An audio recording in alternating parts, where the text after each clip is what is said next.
સુરતમાં ખનીજ માફિયાઓનો આતંક જોવા મળ્યો। માફિયાના ડમ્પરે ખનીજ વિભાગની ગાડીને ટક્કર મારી। ડમ્પર ચાલક સરકારી કારને ટક્કર મારીને ફરાર થઈ ગયો। ટક્કરને કારણે સરકારી ગાડી ડિવાઈડર સાથે અથડાઈ ગઈ। ગાડીમાં સવાર અધિકારીઓના જીવ તાળવે ચોંટ્યા હતા। પોલીસે ડમ્પર ચાલકની શોધખોળ હાથ ધરી છે।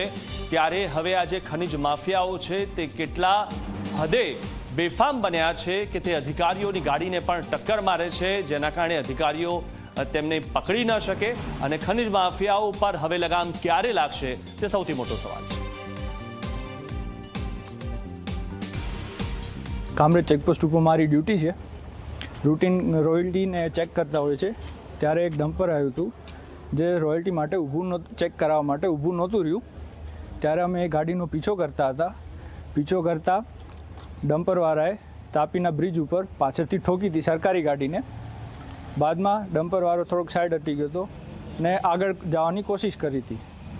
તાપીનો બ્રિજ ઉતરતા જ ડમ્પરવાળાએ ફરીથી પ્રયાસ કર્યો હતો કે સરકારી ગાડીને ઠોકવાનો। ત્યારે થોડીક આગળ જતા જ મેકડોનલ્ડ્સથી 100 થી 200 મીટર પહેલાં જ ડમ્પરવાળાએ પ્રયાસ કર્યો સરકારી ગાડીને ઠોકી અને સરકારી ગાડીને ડિવાઈડર ઉપર ચડાવી દીધી હતી।